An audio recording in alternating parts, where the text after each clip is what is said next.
Hi hello welcome back to our channel Nuha's food court. ఈరోజు అయితే సేమియాలు చేస్తున్నానండి. ఎందుకో ఉన్నట్టుండి నాకు స్వీట్ తినాలనిపించింది. ఏం చేయాలో అర్థం కాక అయితే పాల సేమియాలు చేసేస్తున్నాను. పాల సేమియాల పాయసం.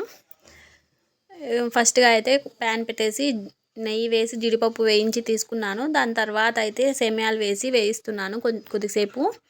దాని తర్వాత పాలు వేసేసి ఇంకా మరగనివ్వాలి. పాలు ఒక పొంగు వచ్చిన తర్వాత అందులో సేమ్యాలు వేసేసి కొద్దిసేపు ఉడకనిచ్చి ఇంకా చక్కెర వేసి దింపేయడమే. కావాలనుకుంటే మనం ఇందులో యాలకుల పొడి వేసుకోవచ్చు. నేనైతే వేయట్లేదు, నాకు యాలకుల పొడి అంటే ఇష్టం ఉండదు. పక్కన ఇంట్లో బండలు వేస్తున్నారు, అది చాలా డిస్టర్బెన్స్గా ఉందండి సౌండ్, ఏమనుకోవద్దు. ఇలా పాలలో వేసి సేమ్యాలు కొద్దిసేపు ఉడకనివ్వాలి.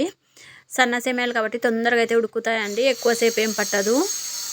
సేమ్యాలు కొంచెం మెత్తపడిన తర్వాత చక్కెర వేసేసి దింపేయడమే అండి కలిపి.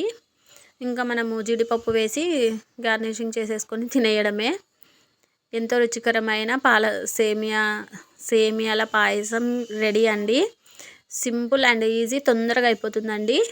స్వీట్ ఎక్కువ తినేవాళ్ళు ఎక్కువ వేసుకోవాలి, తక్కువ తినేవాళ్ళు తక్కువ వేసుకోవాలి. Thanks for watching.